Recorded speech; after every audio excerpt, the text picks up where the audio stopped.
Iip Latifa. Ya, Ibu sebagai aparatur desa, bagaimana menurut Ibu pandangan mengenai wawasan kebangsaan? wawasan kebangsaan menurut saya adalah suatu pandangan warga Indonesia pada negara dan lingkungannya. Menurut pandangan saya, wawasan kebangsaan itu adalah cara pandang seseorang tentang kehidupan berbangsa dan bernegara. Nah, sedangkan bela negara itu tekad atau sikap seseorang warga negara untuk mempertahankan kedaulatan negara. Wawasan kebangsaan merupakan sikap membangun dan mengembangkan persatuan dan kesatuan, sebagaimana orang itu melihat tata cara kehidupan dalam bermasyarakat, bernegara, dan berbangsa. Mungkin bisa diartikan sebagai sudut pandang kita terhadap suatu negara. Wawasan kebangsaan adalah suatu pandang masyarakat terhadap diri dan lingkungannya dalam kegiatan bermasyarakat, bernegara, berbangsa dan bernegara. Kemudian tentang bela negara, apabila masyarakat itu mempunyai nilai-nilai dasar. Yang pertama, memiliki rasa cinta tanah air. Kemudian yakin bahwa Pancasila itu merupakan suatu dasar ideologi bangsa. Kemudian mempunyai semangat membela, memajukan, mengisi kemerdekaan. Yang pertama Pak, ini Pak tahu nggak tanggal 17 Agustus itu hari apa Pak? 17 Agustus, Iya, hari kemerdekaan. hari kemerdekaan. Kalau hari Sumpah Pemuda tanggal berapa Pak? 10 November, Ayo, tanggal berapa yuk? 10 Oktober. Bukan, Salah lagi. 28 Oktober. Oktober. Yes, benar Pak. Nah, gini Pak, kan kita nih sekarang mau wawancaranya itu tentang bela negara ya Pak. Salah satu bela negara itu kita itu sebagai warga negara harus saling membantu satu sama lain ya Pak ya. Ya, betul. Menurut Bapak penting nggak Pak itu Pak? Hal itu Sekali. penting nggak Pak ya? Ya. Mohon. Nah, Ya, Assalamualaikum Teteh. Dengan Teteh siapa? Dengan Teteh Astria. Oh iya, profesinya sebagai apa sekarang Teteh? Saya sekarang sebagai pelajar. Oh iya, maaf ya sebelumnya saya mau nanya sedikit tentang pengetahuan umum tentang bela negara sama wawasan kebangsaan. Kalau hari 17 Agustus kira-kira hari apa Teteh? Hari 17 Agustus itu hari kemerdekaan. Iya, kalau presiden pertama Indonesia, Insinyur Soekarno, wakil presiden yang saat ini, Ma'ruf ya, Amin. iya.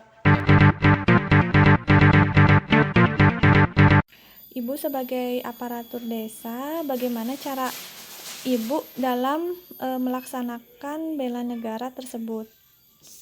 Seperti menjaga kebersihan lingkungan, bekerja sesuai dengan peraturan, mengikuti pemilihan umum, memakai produk asli dalam negeri. upaya yang dilakukan yaitu seperti menjaga prokes, lalu belajar dengan sungguh-sungguh, lalu ikut berpartisipasi dalam organisasi kemahasiswaan.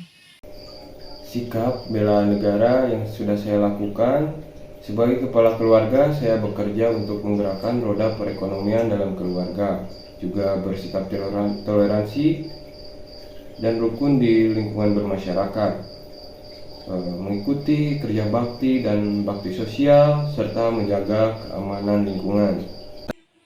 Upaya yang dilakukan adalah menciptakan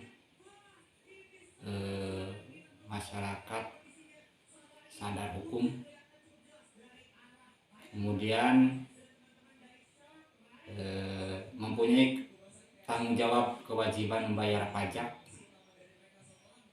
kemudian menciptakan lingkungan aman, tentram, dan berusaha menjaga rongrongan dari luar, terutama dari luar ataupun rongrongan dari dalam, terutama generasi muda sekarang.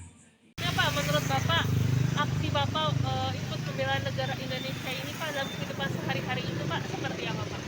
Aksi ya pertama buat anak untuk kebutuhan keluarga. ya, menyejahterakan keluarga ya Pak ya, menyejahterakan keluarga seperti itu. Terus Bapak rajin olahraga Pak di rumah Pak? Suka main bola. Main bola ya Pak? Anak saya juga cewek sekarang main bola. Ikut ke Bandung United sama Hebat. Persib Maungano. Wah, hebat, mantap. Jadi ikut untuk ini apa ya, bela negaranya supaya sehat ya Pak ya, untuk bantu untuk ngasih citra yang baik juga ya Pak di negara itu. Ibu, sekarang kan lagi kasus kenaikan harga BBM dan harga sembako ya Bu ya. Iya. Bagaimana cara Ibu menyikapi dengan ketidakstabilan harga tersebut? Menurut saya, ketidakstabilan ini cukup memberatkan masyarakat. Hal ini menjadi perhatian bagi masyarakat untuk lebih konsumtif. Menurut saya, kenaikan BBM dan harga sembako saat ini sangat menyulitkan masyarakat pada masa pandemi ini. Saya harap sih kondisi ini bisa cepat stabil kembali dan dapat memulihkan perekonomian Indonesia. Dalam kenaikan harga BBM dan bahan pokok ini, yang pertama saya tidak panik buying karena akan mempengaruhi stok di pasaran. Yang kedua yaitu berhemat semaksimal mungkin dengan cara bercocok tanam sendiri untuk kebutuhan pribadi serta mengelola bahan pokok sendiri, tidak ketergantungan terhadap pasar.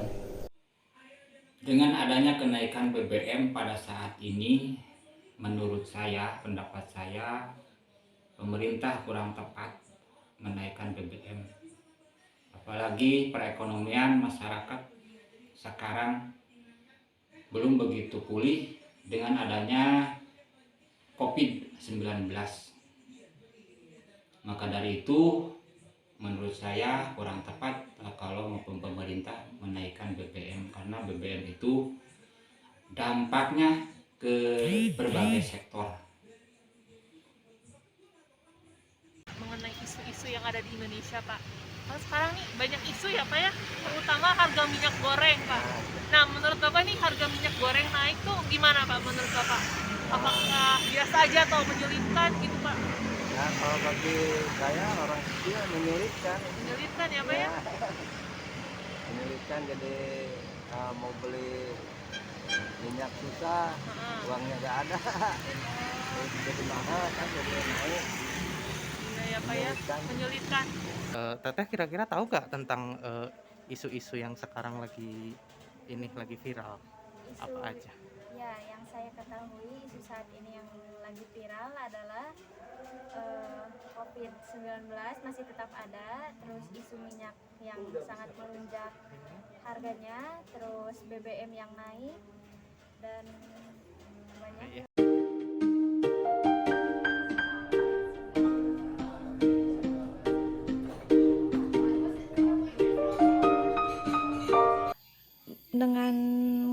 Dengan ketidakstabilan harga tersebut, apa yang sudah Ibu lakukan saat ini? Cara menyikapi harga BBM kembali kepada diri masyarakat masing-masing. Bagaimana cara memanage keuangan, bagaimana cara dia mengelola keuangannya. Bagi pribadi saya sendiri lebih memilih dan memilah mana yang lebih diprioritaskan.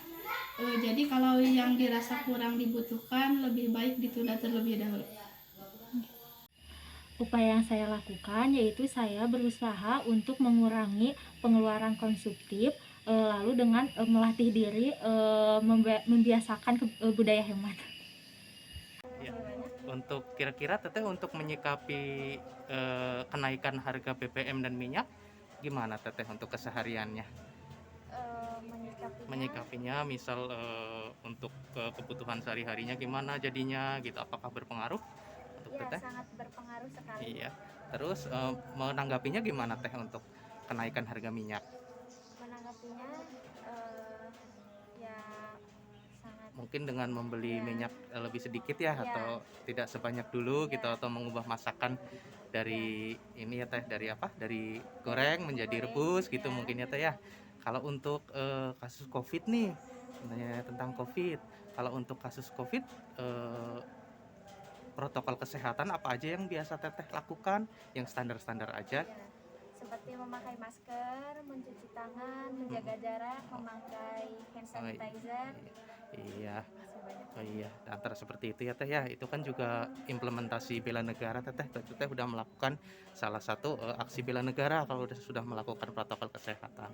Ya, terima kasih banyak Teteh. Ya, Sama-sama. Assalamualaikum. Waalaikumsalam. Upaya yang dilakukan dengan adanya kenaikan BBM dan kenaikan harga sembako, yang paling utama adalah kita belajar hidup hemat, kemudian mengurangi bepergian dengan menggunakan kendaraan pribadi, supaya kesediaan BBM tersebut bisa ditangani.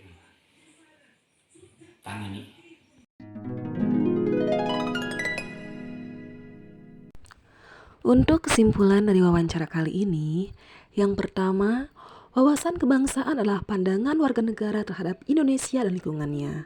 Adapun bela negara adalah tekad seseorang atau warga negara dalam mempertahankan kedaulatan negara.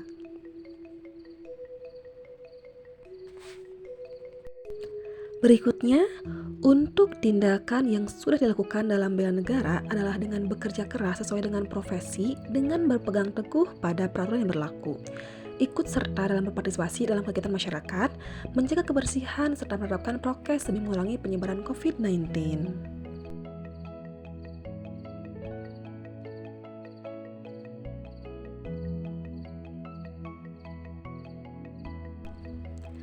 Ketidakstabilan harga BBM dan sembako dipandang sebagai sesuatu yang kurang tepat mengingat ekonomi masyarakat sedang tidak stabil akibat adanya COVID-19. Hal ini sangat menyulitkan masyarakat kecil.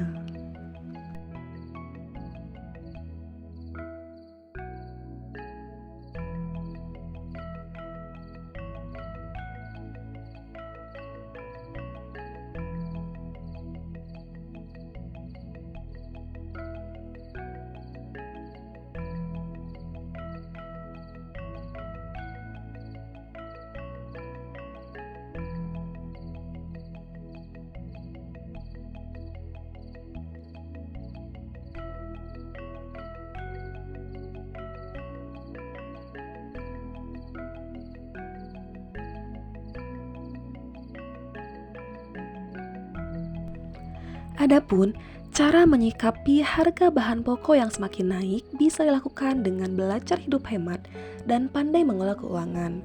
Kurangi bepergian dengan kendaraan pribadi dan lebih memilih kendaraan umum, serta membuat prioritas kebutuhan. Sekian kesimpulan dari kelompok kami. Terima kasih. Wassalamualaikum warahmatullahi wabarakatuh.